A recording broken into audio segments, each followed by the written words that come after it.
Welcome to money talk with Deep. সাপ্তাহিক ক্লোজিংয়ের আগে আজ বুলদের দাপট ছিল চোখে পড়ার মতো।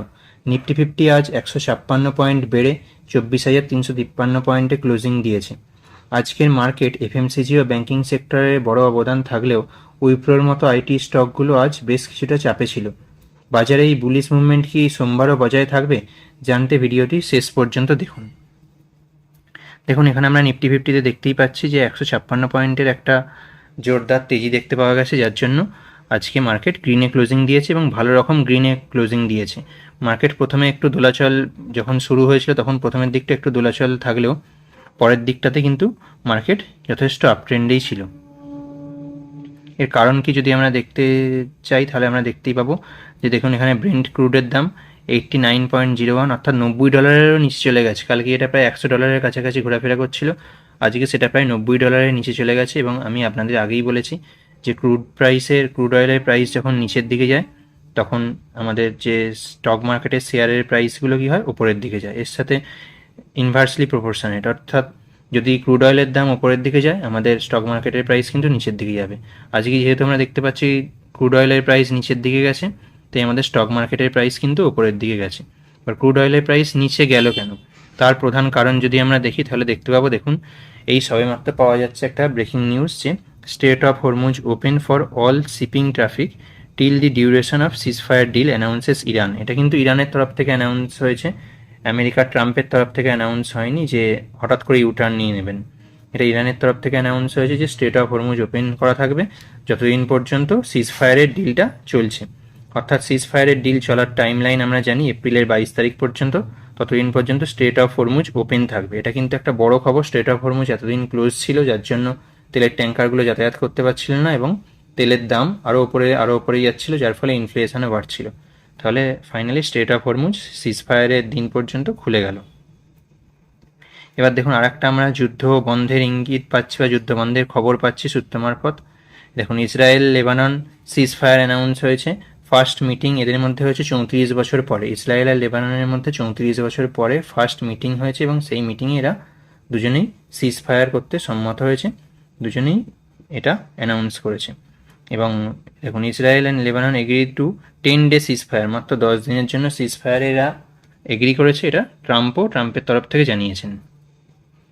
এবং ট্রাম্প এটাও জানিয়েছেন যে ইসরায়েল লেবাননের এই যে সিজফায়ার, এটাকে নিয়ে তিনি পুরো পৃথিবীতে 9টা যুদ্ধ থামালেন। এটা অবশ্য তার নিজের দাবি, এই দাবিটা অন্য কেউ মান্যতা দেয়নি।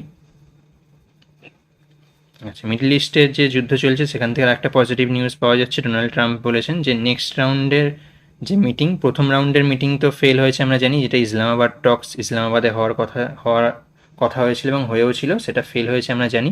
এর পরের রাউন্ডের কথোপকথন এই সপ্তাহের শেষেই হতে পারে বলে ট্রাম্প জানাচ্ছে।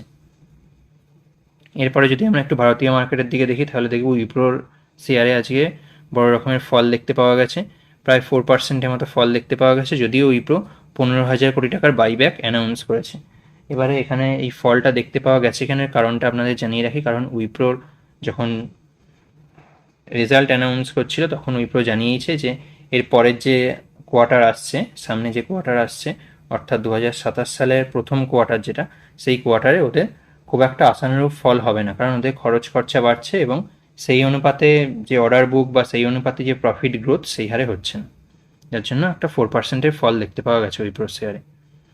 এরপরেও আমরা আর একটা গুরুত্বপূর্ণ খবর দেখতে পাচ্ছি যে গৌতম আদানি মুকেশ আম্বানিকে ওভারটেক করে এশিয়ার সব থেকে রিচেস্ট পার্সন হয়েছে 92.6 বিলিয়ন নেটওয়ার্থ নিয়ে। এরপরে জিও ফিনান্সিয়ালেরও আজকে রেজাল্ট ডে ছিল। আজকে রেজাল্ট কি এসছে সেটা আমরা একটু দেখে নেব। দেখুন, মার্চের 2025-এ ঠিক এক বছর আগে জিও ফিনান্সের রেভিনিউ ছিল 493 কোটি টাকা, সেখান থেকে বেড়ে হয়েছে 1019 কোটি টাকা। যথেষ্ট পরিমাণে রেভিনিউ বাড়িয়েছে জিও ফিন্যান্স বলতে হবে, এবং কোয়ার্টারের বেসিসেও রেভিনিউ অনেকটাই বেশি হয়েছে। এরপর যদি আমরা এর প্রফিটটা দেখতে চাই তাহলে দেখব, দেখুন 272 কোটি টাকার নেট প্রফিট হয়েছে, যেটা এক বছর আগে ছিল 316 কোটি টাকা, এবং যার থেকে এটা ডাউনফল হয়েছে বলেই দেখতে পাওয়া যাচ্ছে। কিন্তু কোয়ার্টার অন কোয়ার্টার যদি আমরা দেখি, প্রিভিয়াস কোয়ার্টারে ছিল 269 কোটি টাকা, সেখান থেকে এটা 272 কোটি টাকা হয়েছে। এখানে এটা আপসাইড দেখতে পাওয়া যাচ্ছে কোয়ার্টার অন কোয়ার্টার, কিন্তু ইয়ারলি এটা ডাউনফলই হয়েছে জিও ফিন্যান্সের যে নেট প্রফিট সেটা, এবং জিও ফিন্যান্স আগামী দিনে একটা ডিভিডেন্ডও ঘোষণা করতে চলেছে, সেটাও জানিয়েছে। এছাড়াও জিওর নতুন আইপিও আসছে, রিলায়েন্সের জিওর নতুন আইপিও এই সালেই আসছে, সেটাও এই মিটিংয়ে অ্যানাউন্স হয়েছে।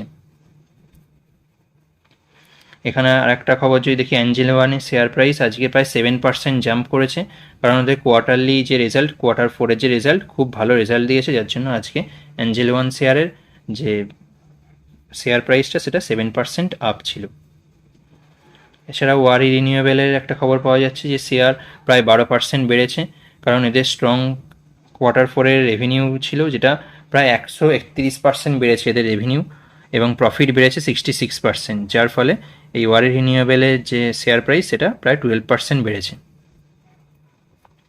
এছাড়াও আমাদের গভর্নমেন্টের তরফ থেকে একটা গুরুত্বপূর্ণ খবর পাওয়া যাচ্ছে, গভর্নমেন্ট প্ল্যান করছে ইরকন এবং RVNL যে দুটো কোম্পানি আছে, এই দুটো কোম্পানিকে মার্জ করার জন্য, যাতে এদের স্কেল আরও আপ হয়। এছাড়াও আজকে দেখা যাচ্ছে RVNL এর শেয়ারে 6% জাম্প দেখতে পাওয়া গেছে, কারণ এটা এই RVNL কোম্পানিটা একটা রেলওয়ের অর্ডার পেয়েছে 967 কোটি টাকার। এছাড়া কল্যাণ জুয়েলার্সের যদি আমরা শেয়ার প্রাইসের দিকে একটু দেখি, আজকে যথেষ্ট রকমের ডাউন দেখতে পাওয়া গেছে, কারণ কল্যাণ জুয়েলার্স, টাইটান, এইসব শেয়ার্সের, এইসব যেসব জুয়েলারি সেগমেন্টের শেয়ার আছে, এইসব শেয়ারে 6%-এর মতো ফল দেখতে পাওয়া যাচ্ছে, কারণ ইন্ডিয়ান যে ব্যাঙ্কগুলো আছে, ভারতীয় যে ব্যাঙ্কগুলো আছে, সেগুলো গোল্ড আর সিলভারের যে ইম্পোর্ট, বাইরে থেকে যে নিয়ে আসার যে ইম্পোর্টটা, সেটা হল্ট করে দিয়েছে গোল্ড আর সিলভারের জন্য। এবং এর ফলে কি হচ্ছে যে না, এই হল্টটা একটা সাপ্লাই পাওয়া যাবে কিনা সেটার একটা ভয় তৈরি করেছে, কারণ সামনেই অক্ষয় তৃতীয়া আছে। অক্ষয় তৃতীয়াতে জানেন অনেকেই সোনা, রূপো, এরকম প্রিসিয়াস মেটাল কেনেন, এবং তার আগেই জাস্ট ব্যাংকের তরফ থেকে এই বাইরে থেকে সোনা, রূপো আনাটা হল্ট করে দেওয়াটা একটা সাপ্লাইয়ের ফিয়ার তৈরি করছে, যে ঠিকমতো সাপ্লাই থাকবে কিনা, যার জন্য কল্যাণ জুয়েলার্স এবং টাইটান এইসব শেয়ারে আজকে ফল দেখতে পাওয়া গেছে। এছাড়াও যদি আমরা আজকে FII DII এর ডাটাটা একটু দেখে নিই, তাহলে দেখব আজকে DII 4,721 কোটি টাকার সেলিং করেছে, এবং FII 683 কোটি টাকার বাইং করেছে। এটা কিন্তু উল্টে গেছে, কিছুদিন আগে পর্যন্ত FII শুধু সেলিংই করতে থাকছিল, এখন FII দেখছি ছোটো ছোটো আকারে বাইং করছে, এবং DII কিন্তু সেল করছে। এবার যদি আমরা মার্কেটের সেন্টিমেন্ট একটু দেখি, তাহলে মার্কেট সেন্টিমেন্ট এখন গ্রিড থেকে এক্সট্রিম গ্রিডের দিকে যাচ্ছে, যার ফলে আমরা মার্কেটে একটা র্যালিও দেখতে পাচ্ছি, এবং মানুষের মনের মধ্যে একটা আশাও জাগছে যে মার্কেট বোধহয় ওপরের দিকে যাবে। এবার আমরা একটু মার্কেটের অ্যানালিসিসটা করে নেব।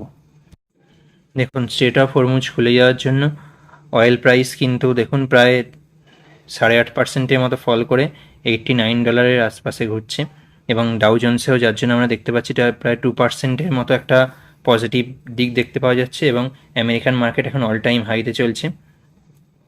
এছাড়া আমাদের ভারতীয় মার্কেটে ইন্ডিয়ান ভিক্স বা ভোলাটাইলিটি ইন্ডেক্সে দেখুন আজকে প্রায় 5%-এর মতো ফল দেখতে পাওয়া গেছে, অর্থাৎ মার্কেট আস্তে আস্তে স্টেবিলাইজেশনের দিকে যাচ্ছে। এবং প্রত্যেকটা মার্কেট ক্যাপ ওয়াইজ যদি আমরা ডাটা দেখি, সব মার্কেট ক্যাপ ওয়াইজ ডাটাই আজকে পজিটিভে আছে। এছাড়া দেখুন নিফটি প্রায় 2.5%-এর কাছাকাছি পজিটিভ দেখাচ্ছে, এখানে 24,770 পয়েন্ট দেখাচ্ছে, যেটা সোমবারের মার্কেটে আমাদের একটা পজিটিভ ওপেনিংয়ের একটা বার্তা দিচ্ছে। যদি না কোনো এই শনি রবিবারের মধ্যে কোনো রকম ওয়ারে এসকেলেশন হয়, তাহলে কিন্তু আমাদের সোমবারে একটা মার্কেটে আমরা ভালো রকমের পজিটিভিটি দেখতে পাবো। দেখুন, এখানে যদি আমরা চার্টটা একটু অ্যানালিসিস করে নিই, তাহলে দেখুন আপনাদেরকে আগেই বলেছিলাম যে 23,300 থেকে 24,300-এর মধ্যে মার্কেট একটা রেঞ্জ বাউন্ড থাকার চান্স আছে এই জায়গাটাতে, কিন্তু যদি 24,300 এই লেভেলটা যদি ব্রিজ করে ওপরে গিয়ে ক্লোজিং দেয়, তাহলে মার্কেটে একটা আমরা ওপরের দিকে আরও আপমুভ দেখতে পাবো এখান থেকে। দেখুন তাই হয়েছে, 24,353 পয়েন্টে ক্লোজিং দিয়েছে, এখান থেকে আমরা একটা ওপরের দিকে আপমুভ দেখতে পাবো একদম 25,000 পর্যন্ত, এবং তার উপরে 25,350 পর্যন্ত আমরা কিন্তু একটা আপমুভ দেখার চান্স আছে। এটা একদিনে হবে না, ধীরে ধীরে এটা ওপরের দিকে যাওয়ার একটা চান্স আছে, কিন্তু আমাদের তার সঙ্গে খেয়ালও রাখতে হবে আর একটা দিক, যেটা দেখুন এই যে জায়গাটা আছে, এই জায়গায় কিন্তু একটা গ্যাপ আপ ওপেনিং হয়েছিল, এই জায়গায় কিন্তু একটা গ্যাপ এখনও পর্যন্ত ফাঁকা পড়ে আছে। এই গ্যাপটা কিন্তু যে কোনো একটা খারাপ নিউজ হলে এই গ্যাপের দিকে কিন্তু আস্তে আস্তে এই গ্যাপটা ফিল করতে আসতে পারে মার্কেট, কিন্তু বর্তমান যা পরিস্থিতি দেখতে পাওয়া যাচ্ছে, তাহলে আমাদের 24,310-এর উপরে ক্লোজিং দিয়ে দিয়েছে, এবং এখান থেকে মার্কেট উপরের দিকে যাওয়ারই চান্স দেখতে পাওয়া যাচ্ছে। এটা হয়তো আমরা সোমবারে দেখতে পাবো যে একটা মার্কেটে ভালো রকমের বুলিশ মুভ আমরা সোমবার দেখার আশা করছি। তাহলে আজকে ভিডিওটা এই পর্যন্তই রাখলাম। আশা করছি আপনাদের কিছু গুরুত্বপূর্ণ ইনফরমেশান দিয়ে হেল্প করতে পেরেছি। ভিডিওটা ভালো লাগলে লাইক করবেন, এবং এরকম ইনফরমেটিভ ভিডিও আরও পেতে চ্যানেলটা সাবস্ক্রাইব করে রাখতে পারেন। এরপরে শনি রবি ছুটি আছে, একদম দেখা হচ্ছে সোমবার। এই উইকেন্ডটা এনজয় করুন এবং সোমবারে দেখুন কোনো বুলিশ মুভ দেখতে পাওয়া যায় কিনা। ধন্যবাদ, ভালো থাকবেন।